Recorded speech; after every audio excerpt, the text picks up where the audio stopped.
श्री रविंद्रनाथ महतो वर्तमान में झारखंड विधानसभा के माननीय अध्यक्ष हैं। उनका जन्म 12 जनवरी 1960 को नाला प्रखंड के खमार मोहजोरी गांव में हुआ। पिता स्वर्गीय गोलक बिहारी महतो पेशे से सरकारी शिक्षक एवं मां स्वर्गीय रूपमंजरी देवी कुशल गृहिणी थीं। वे सिद्धू कान्हू मुर्मू विश्वविद्यालय दुमका से स्नातक की शिक्षा वर्ष 1981 में प्राप्त करने के उपरांत उड़ीसा के उत्कल विश्वविद्यालय से वर्ष 1985 में बीएड की डिग्री प्राप्त किए। शिक्षा जगत में उनके कार्य और योगदान को सराहते हुए वर्ष 2024 में मॉडल यूनिवर्सिटी दिल्ली के द्वारा उन्हें डॉक्टरेट की मानद उपाधि प्रदान की गई। वे अपनी राजनीतिक जीवन यात्रा झारखंड के पृथक राज आंदोलन से शुरू किए। अबुआ दिशुम अबुआ राज के नाम पर दिशुम गुरु श्री शिबू सोरेन के आह्वान पर अनन्य शिष्य के रूप में युवा अवस्था में ही झारखंड राज्य गठन आंदोलन की क्रांति में खुद को झोंक दिए।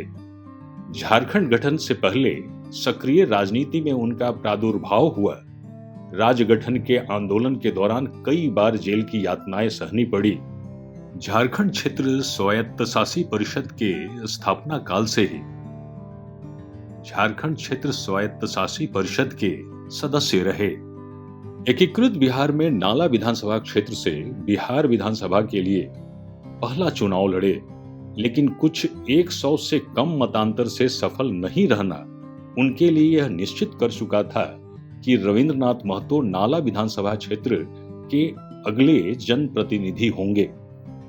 2005, 2014 एवं 2019 तथा चौथी बार 2024 में जामताड़ा जिले के नाला विधानसभा क्षेत्र से झारखंड विधानसभा के लिए वे माननीय सदस्य के रूप में निर्वाचित हुए। नाला विधानसभा क्षेत्र के लोगों का उनके प्रति लगाव तथा संघर्षों की मेड़ पर अविरल चलने की इच्छा शक्ति उन्हें उस मुकाम तक पहुंचा दिया जहां से वे न केवल देश में बल्कि विदेशों में भी विधायी एवं समसामयिक मुद्दों पर दृढ़ता के साथ झारखंड विधानसभा अध्यक्ष के रूप में अपनी उपस्थिति दर्ज कराई। पहली बार उन्हें झारखंड विधानसभा अध्यक्ष के रूप में दिनांक 7 जनवरी 2020 को सर्वसम्मति से चयनित किया गया। मैं नवनिर्वाचित अध्यक्ष श्री रविंद्रनाथ महतो को सर्वसम्मति से निर्वाचित होने पर अपनी ओर से हार्दिक बधाई देता हूं। षष्ठम झारखंड विधानसभा के आम चुनाव 2024 में जब वे चौथी बार नाला विधानसभा क्षेत्र से विजयी हुए, पुनः दिनांक 10 दिसंबर 2024 को झारखंड विधानसभा के नए अध्यक्ष के रूप में दोबारा उन्हें निर्विरोध चयन कर झारखंड विधानसभा अध्यक्ष का पद पर बैठाया गया। झारखंड विधानसभा में वे पहले विधायक हैं जिन्हें लगातार दूसरी बार निर्विरोध विधानसभा अध्यक्ष बनने का गौरव प्राप्त हुआ। माननीय अध्यक्ष रविंद्रनाथ महतो जिस प्रकार से लोकतंत्र की सार्थकता एवं परंपराओं को दृष्टिपथ पर रखते हुए सदन में फैसले लेते हैं, सदन से बाहर भी ये प्रखर वक्ता और अनुभवी विश्लेषक के रूप में जाने जाते हैं। उन्होंने विधायी कार्यों के सुगम संचालन के लिए झारखंड विधानसभा कार्य संचालन नियमावली में कई सार्थक परिवर्तन किए। संविधान के 10वें अनुसूची के तहत दल बदल के मामले का त्वरित निष्पादन के लिए ई कोर्ट के माध्यम से सुनवाई की। इनके ही नेतृत्व में झारखंड विधानसभा एक छोटे से प्रांगण से आज 38 एकड़ की नई प्राचीर में नया विधानसभा भवन स्थानांतरित हुई।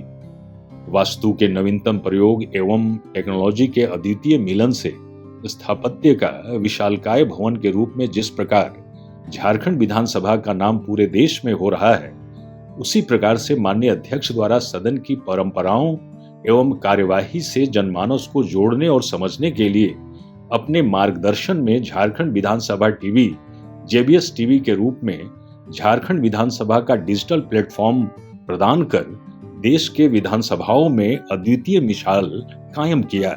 वर्तमान में इनके नेतृत्व में नेभा नेशनल ई विधान के तहत विधानसभा को पेपरलेस करने के कार्य प्रगति पर है। बहुत जल्द ही विधानसभा के सभी कार्य डिजिटल हो जाएंगे। जेबीएस टीवी के माध्यम से राज्य की समस्त जनता सहित देश के युवाओं के बीच अद्यतन विधायी एवं समसामयिक जानकारियां उपलब्ध हो पाती हैं। बल्कि चलते सत्र में समस्त कार्यवाही का लाइव प्रसारण संभव हो गया है। तथा 6 क्षेत्रीय और जनजातीय भाषाओं में सदन समाचार का प्रसारण शुरू किए गए। इससे आम जनमानस में विधायी कार्य का अनोखा ज्ञान प्रस्फुटित हो पाया है। युवाओं को खेल, संस्कृति एवं राजनीति के क्षेत्र में सजग रखने, युवा सोच एवं सकारात्मक दृष्टिकोण को दूरदर्शिता के साथ दिशा देने के लिए इन्होंने हमेशा अभिनव प्रयोग किए। इनके नेतृत्व में पूरे देश में पहली बार झारखंड विधानसभा पीआरएस जैसी मशहूर संस्था के साथ मिलकर झारखंड विधानसभा में यूथ पार्लियामेंट का 2 बार सफल आयोजन करवाया। वे हमेशा इस बात के हिमायती रहे हैं कि भारतीय लोकतंत्र की विधायी परंपराएं और संवैधानिक मर्यादाओं की गरिमा राजनैतिक और वैचारिक मतों की विभिन्नताओं से ऊपर है।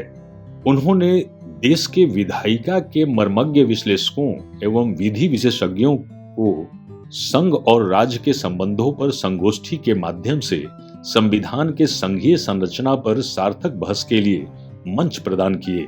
अखिल भारतीय पीठासीन अधिकारियों की बैठकों में संवैधानिक मूल्यों को संजोने के लिए उनके सुझावों को हमेशा सराहा गया। राष्ट्रमंडल संसदीय संघ की बैठकों में उन्होंने अफ्रीका महादेश के घाना तथा उत्तरी अमेरिका के बारबाडोस में कॉमनवेल्थ के डेलीगेट के समक्ष विधायी विषयों के साथ साथ महिला सशक्तिकरण एवं जलवायु परिवर्तन जैसे मुद्दों पर अपना व्याख्यान प्रस्तुत करते हुए विश्व के बड़े वैश्विक संघ का झारखंड की ओर ध्यान आकृष्ट करवाया। I am the Speaker of Jharkhand, Jharkhand, India. I just want to add what our father of nation, Mahatma Gandhi, who has contributed a lot in the fight for the protection of human rights in Africa, as well as was once said, the call women of weaker sex is a libel. विधायी विषय संबंधित सदन संवाद एवं विधान प्रबोधन नामक पुस्तक इनके नेतृत्व में झारखंड विधानसभा द्वारा प्रकाशित किया गया।